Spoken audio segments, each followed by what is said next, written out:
Welcome back to Revise and Resubmit, the podcast that takes, those really dense academic papers and makes them surprisingly interesting. I'm Pavlov. And I'm Nikita. Today, we're jumping into some really fascinating discussions coming out of the entrepreneurship research world. That's right. Specifically, we're giving you a kind of summary, a look inside session 2 from the virtual summer school in entrepreneurship research 2025. And it's amazing. This is actually the 5th year for the summer school. It kicked off back in 2021. Yeah, 5 years. And it's a completely no-fee initiative, which is just fantastic for accessibility in research. Absolutely. We really have to give a huge thank you to the organizers, Professor Vishalke Gupta and PhD candidate Azina Skiadopoulou, both from the University of Alabama. Definitely. They've spearheaded this whole thing, put in so much work to make this unique program happen. Kudos to them. So session 2 this year, it brought together 4 papers, and as we looked through them, a really interesting theme started to pop out. It really centered around, the motivations behind different kinds of entrepreneurship, how our understanding is evolving, and crucially, the context. Exactly. And we're going to focus particularly today on social entrepreneurship and also informal entrepreneurship. Which might seem like quite different areas at first glance, right? Social good versus operating outside the lines sometimes. Right. But looking at them together, understanding the nuances, it actually tells us a lot about the bigger picture, doesn't it? It really does. It helps us, I think, dig into some of those fundamental human drives behind all kinds of entrepreneurial activity. So, yeah, it should be pretty insightful. Okay, so let's dive in. The first paper really tackled those motivations, specifically for social entrepreneurs. This was Bacq Alt, 2018, Journal of Business Venturing. Yes, and they asked a fundamental question: what actually sparks someone to become a social entrepreneur? We often talk about empathy, right? Yeah, that feeling for others, understanding their situation. It seems obvious. But Bacq Alt wanted to go deeper. How does that feeling, that empathy, actually translate into the intention, the decision to launch something? It's a jump. It really is. From feeling to doing. So they looked at research on, why people help others, pro-social behavior.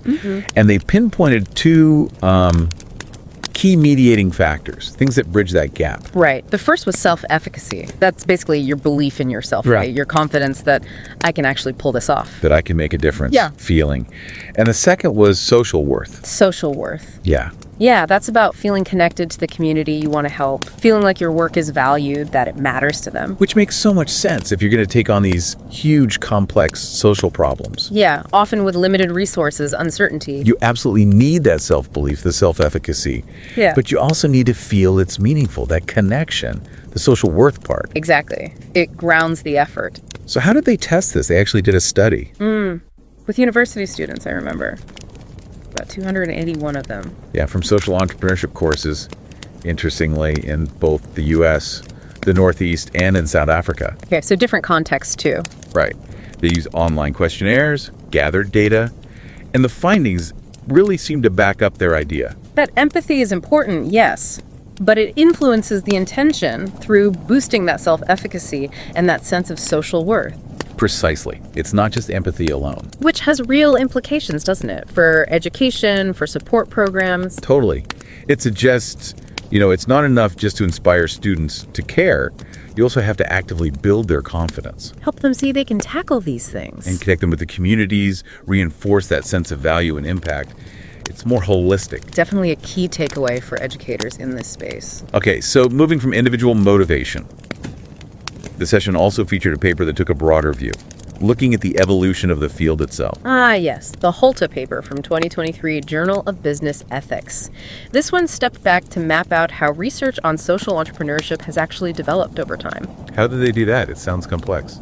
Well, they used a technique called bibliometric analysis, which is basically looking at publication patterns. Like who's citing whom, when things are published, that sort of thing. Exactly, crunching the data on publications. And they combine that with a more traditional, structured review of key articles. And they mapped out the history. Into 3 main periods, from 1990 up to 2020. Okay, what did those look like? So the first period, 1990 to 2009, that was really about definition, foundational stuff. Just figuring out, what is social entrepreneurship? How is it different? Is it even a real field of study? Pretty much. Establishing legitimacy. Then the middle period, 2010 to 2014, saw the field kind of grow up a bit. More theory. Yeah, more robust theories, frameworks started emerging, and a really key idea came up then. The concept of social enterprises as hybrid organization. The hybridity idea, balancing social goals and commercial objectives. Exactly, that became central. And then the latest period they looked at, 2015 to 2020. What happened there? Researchers really started digging into the nitty-gritty of that hybridity. How do organizations actually manage those competing demands? Practical challenges. Right. And there was also a growing focus on ethics, the ethical dimensions of doing this work. That makes sense as the field matures. And Holta identified different sort of research clusters, dominant themes in each phase. It's useful to see how ideas evolve, you know? Some stick around, some fade, new ones pop up. Like watching the field develop its own understanding. That hybridity point seems key. It keeps coming back. Absolutely. It became a real focal point. How do you navigate that tension? But Holta didn't just look back. No. They also proposed a framework for future research, kind of a roadmap. Oh, interesting. What areas did it cover? 6 main dimensions: ethics, the individual entrepreneur, the community context, collaborations or partnerships, organizational stuff like internal management, and the broader external environment. So quite comprehensive, a guide for where researchers might go next. Yeah, highlighting gaps and potential avenues. Very useful for people in the field. Okay, so you got individual motivation, field evolution. Now for something a bit different, but really important, informal entrepreneurship. Yes, this was the third key area from the session, covered by an integrative review from Salvi and colleagues, published in 2022. Entrepreneurship theory and practice. And this tackles something huge globally, but often.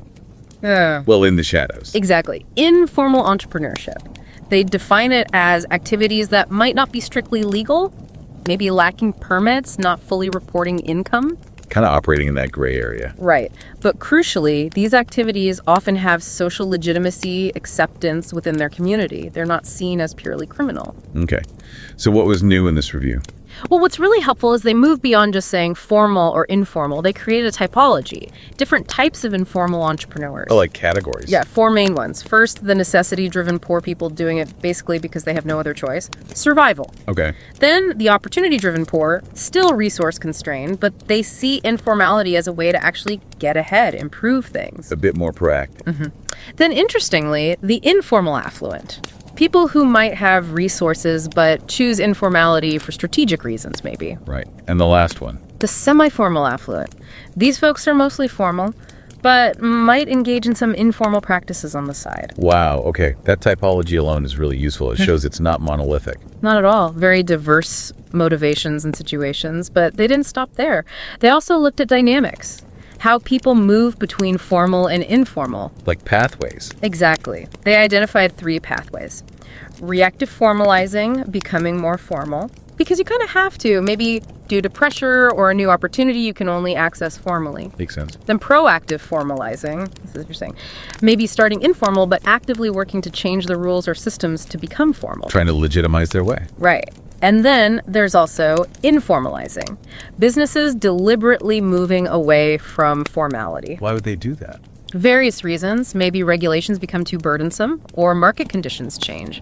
And what drives these movements? What pushes people down one path or another? Salvi et al. Point to institutional factors, 3 types. Regulative, the actual laws, rules, enforcement. Okay. Normative, the social norms, what's considered acceptable or expected behavior in that context. Right, the community standards. And cognitive tensioners, the shared beliefs, the cultural understanding, how people even perceive formality and informality. It's the interplay of all 3. That's complex. So the rules, the social pressures, and how people think about it all interact. Precisely. And these pathways, they have real consequences. For the business itself, its growth, potential, innovation, but also for society, the economy. Yeah, you can see how that would ripple outwards. So taking these 3 papers together, Bacq Alt on empathy and action, Holta on the field's history, Salvi et al. On the nuances of informality. What's the connecting thread for you? Well, it really hammers home the sheer diversity of entrepreneurship, doesn't it? Right. It's so much broader than just the Silicon Valley startup image. Absolutely. You've got this deep desire for social impact driving one type. And then this incredible resourcefulness, finding opportunities within constraints, driving another type in the informal sector. And it makes you think about how both types, social and informal, relate to the existing structures, right? Legal systems, social norms, economic realities. Yeah, they operate within them, but sometimes they're pushing against them or finding ways around them. Exactly. Which brings us maybe to a good point to summarize the key takeaways. Okay, yeah. So first, the Bacq Alt paper. Key insight. Empathy is crucial for social entrepreneurs, but it needs that self-efficacy that I can do this and social worth, this matters to others, to actually spark intention. And the study across the U.S. and South Africa really highlights that need for education to build not just empathy, but agency and connection, too. Then we had Holta's paper, tracing the history of social entrepreneurship research. Right, showing that evolution through 3 phases: definition, hybridization, and then digging into complexity and ethics. Plus, that useful framework for future research across those 6 dimensions. And finally, the Salvi et al. Review on informal entrepreneurship. Really valuable for breaking down informal into different types. Necessity-driven, opportunity-driven, affluent, semi-formal. And showing those dynamic pathways, formalizing, informalizing, driven by that mix of regulative, normative, and cognitive institutional factors. Yeah, moving beyond a static view. So tying it all together, here's a thought maybe to leave our listeners with. Yeah.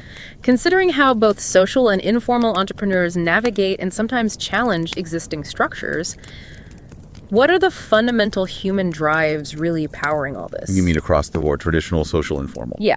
Is it fundamentally about that empathy, that drive to solve problems for others we saw with social entrepreneurship? Or is it more about that core human impulse to seek opportunity, to create, to make something happen, even when the odds are stacked against you, like we see in informal settings? Or maybe it's a blend. That's a really provocative question. How do those core drives, empathy versus opportunity seeking, perhaps shape innovation, shape economic development? And ultimately shape societal change itself, something to chew on. Definitely. Well, hopefully this deep dive into session 2 gives everyone a good starting point. We really encourage you to check out the papers themselves if this sparked your interest. There's a lot more depth there, of course. Absolutely. This is just a glimpse into some really important conversations happening in entrepreneurship research today. Thanks for joining us. And don't forget to subscribe to Revise and Resubmit on Spotify and Apple Podcasts. And if you're enjoying the show and want to support us in creating more insightful content, consider becoming a patron on Patreon. Every contribution helps us continue this journey of exploration and discovery. Until next time, keep those minds curious, keep questioning, and keep revising and resubmitting.